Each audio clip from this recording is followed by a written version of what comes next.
Mas Santayuda, apakah dengan mendengar jawaban dari Mas Habib ini, kemudian juga kita ketahui bahwa baru akan mengumumkan kalau hasil sudah keluar dari MK, menunjukkan 100% tampaknya jatuhnya kepada Gibran Rakabuming Raka?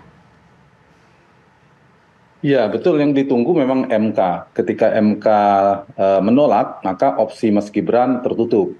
Tapi begitu MK mengabulkan, maka opsinya terbuka. Meskipun belum otomatis, Mas Gibran ya pasti ada pertimbangan selain Pak Prabowo seperti Mas Habib sampaikan tadi terkait Mas Gibran. Pastilah faktor yang paling menentukan dan determinan adalah faktor Pak Jokowi, apakah mengizinkan atau tidak, menyetujui atau tidak Mas Gibran menjadi wakil. Nah, perkembangan terakhir dari cawapres Pak Prabowo yang menarik kan disebut ada 4 orang yang kisi-kisinya dari Jawa Timur, Jawa Tengah, Jawa Barat, dan luar Jawa. Kalau boleh saya menebak dari 4 nama itu, Tisa adalah Erick Thohir, kemudian Ridwan Kamil barangkali bisa keliru, kemudian Gibran dan terakhir Bukovifa.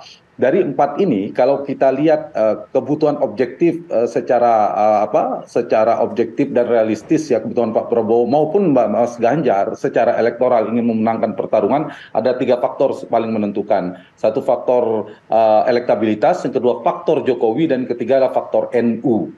Nah, kita tahu perkembangan elektabilitas terakhir dari Pak Prabowo, Tisa, itu elektabilitasnya di angka psikologis relatif kuat ya di Jawa Barat dan di Jawa Timur terakhir di survei itu melampaui angka 40% atau di kisaran 40 sampai 45%. Artinya secara Jawa Barat dan Jawa Timur Pak Prabowo tanpa di backup oleh seorang cawapres sudah cukup sebenarnya. Karena itu faktor Ridwan Kamil dan Kofifa hari ini menurut saya dari data objektifnya Pak Prabowo tidak terlalu membutuhkan lagi karena secara dukungannya sudah cukup kuat. Ditambah yang kedua, dari data survei juga, saya kira NU itu juga cukup kuat, tidak hanya ke Mas Ganjar, tapi ke Pak Prabowo bahkan tipis lebih unggul. Nah, karena itu saya kira 2 faktor itu sudah cukup memenuhi kebutuhan atau keperluan Pak Prabowo. Sehingga yang paling utama sekarang bagi Pak Prabowo adalah faktor Jokowi satu, yang kedua adalah topangan elektabilitas si cawapres secara nasional. Nah, kalau bicara 2 ini, dugaan saya,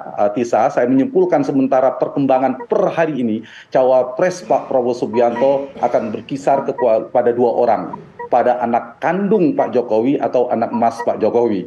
Anak kandungnya yaitu Gibran atau Pak Erick Thohir yang menguat. Tentu masih mungkin Bukovifa dan sebagainya. Tapi dugaan saya itu dari pilihan realistisnya. Sedikit lagi, kalau dari Mas Gibran ada potensi mungkin sebagai masukan yang mungkin akan dipertimbangkan oleh Pak Jokowi, oleh Pak Prabowo, ada potensi gelombang kritik atau dikapitalisasinya isu politik dinasti.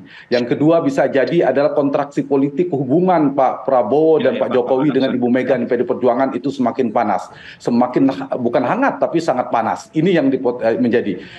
Tetapi kelebihannya dari sisi kebutuhan Jokowi, efek Jokowinya ini akan luar biasa pengaruhnya ke Pak Prabowo. Pasti Pak Jokowi akan mendukung penuh, tinggal dihitung seperti apa. Apakah lebih banyak datang dari Jawa Tengah karena Gibran berpotensi memecah basis Jawa Tengah yang milik Mas Ganjar, tapi dihitung juga apakah basis di Jawa Barat bisa dipertahankan. Sebaliknya Pak Erick Thohir yang di luar Pak Jokowi itu bisa menurunkan tensi dari sisi kontraksi politiknya relatif lebih minim. Kemudian dari sisi hubungan dengan PD Perjuangan, politik dinasti, isunya mungkin minim, tapi lebih tentu kalah dengan Mas Gibran dari sisi efek Pak Jokowi. Tapi dibandingkan kandidat lain, Erick Thohir relatif lebih unggul dibandingkan Ridwan Kamil. Kedekatan terasosiasi ke Pak Jokowi jauh lebih unggul. Tapi dibanding Mas Gibran tentu jauh Mas Gibran paling kuat. Itu kira-kira plus minusnya per hari ini, analisa atau bisa jadi dugaan saya begitu petanya. Apakah kira-kira putusan MK ini akan memungkinkan untuk Gibran maju atau bagaimana? Ya, kalau menduga-duga saya melihat potensinya cukup terbuka ya. Kemungkinan MK akan mengabulkannya dari berbagai macam perkembangan ya. Saya lihat apapun hasilnya nanti, tapi seperti saya katakan tadi, apakah ini akan otomatis Mas Gibran kan ada dua kemungkinannya. Ya Pak Jokowi, ya berarti Gibran akan jadi cawapres Pak Prabowo atau tidak. Tapi yang paling terkonfirmasi paling jelas itu ternyata semakin kuat kemarinya ke sini Pak Prabowo didukung oleh Pak Jokowi. Yang tadinya dianggap dua kaki ternyata Pak Jokowi kecenderungan kuat ke Pak Prabowo.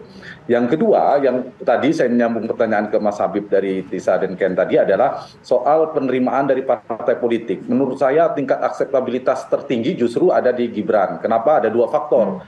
Bisa jadi dia menjadi faktor pemecah kebuntuan atau kuldesak atau deadlock kalau ternyata para partai di dalam koalisi tidak mendapatkan kata sepakat dari berbagai macam nama. Jalan tengahnya Gibran.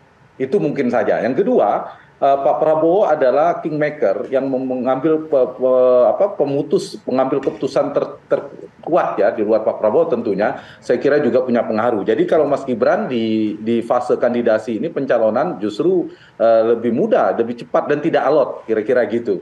Yang kedua, nanti dari sisi elektoralnya yang juga akan dipertimbangkan. Saya kira ini hari-hari yang sangat menentukan bagi Pak Prabowo, bagi Pak Jokowi, bahkan oleh kubunya Mas Ganjar. Kalkulasi politiknya soal potensi menang kalahnya. Karena ini kan bisa dikatakan zero sum game ini.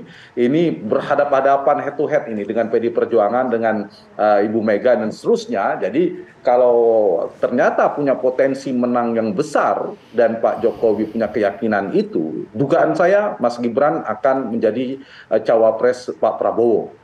Tapi kalau ada keraguan dari sisi Pak Jokowi, tentu ada potensi misalnya gelombang kritik dan isu negatif dan seterusnya, itu mungkin yang menjadi faktor yang akan membuat pertimbangan ulang oleh Pak Jokowi. Jadi 1, 2, 3 hari ini akan menjadi waktu yang sangat menentukan. Kita anggap MK misalnya mengabulkan Tisa. Jadi itu ya, dan efeknya, implikasi yang kedua adalah akan merubah peta politik, bukan peta koalisi, tapi penyesuaian atau strategi dari sisi PD Perjuangan Mas Ganjar menentukan cawapres juga. Jadi peta tetap tripolar, tetapi kontraksi politiknya itu relatif lebih tegang. Ya bagi Mas Habib dan Gerindra mungkin akan semakin yakin potensi menangnya akan lebih besar karena Pak Jokowi akan all out, akan semakin kuat dan jelas dukungan politiknya. Dan efek Jokowinya semakin maksimal tadi itu. Jadi saya kira per hari ini kalau ada besok misalnya atau lusa MK mengabulkan Mas Gibran, maka potensi Mas Gibran menjadi cawapres terbesar.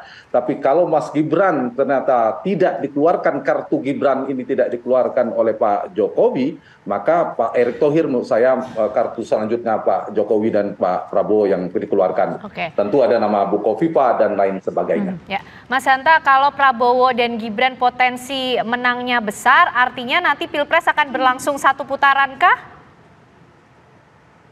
Saya kalau Mas Habib ditanya pasti 1 putaran karena harus optimis. Kalau saya dengan data yang saya punyai dan analisis, sulit bagi siapapun dengan pasangan manapun untuk menyelesaikan Pilpres dalam 1 putaran. Kemungkinan besar saya ulangi berlangsung 2 putaran.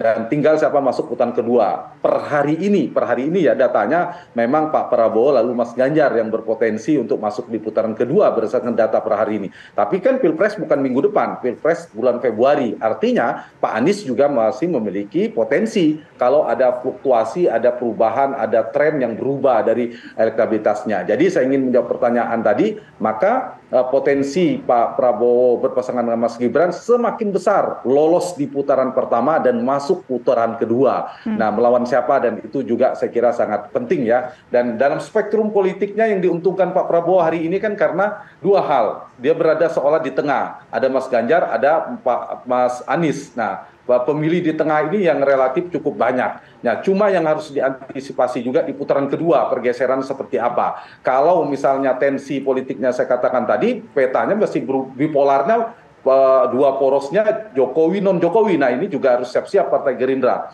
Kalau kemudian yang non-Jokowi, termasuk PD Perjuangan kan berarti sudah diametral dengan Pak Jokowi terkonsolidasi berhadapan dengan ini. Tapi dari sisi elektabilitas elektoral, saya mengakui Mas Gibran punya potensi. Bukan sekedar Gibran yang wali kota Solo. Di Gibran ini ada bobot namanya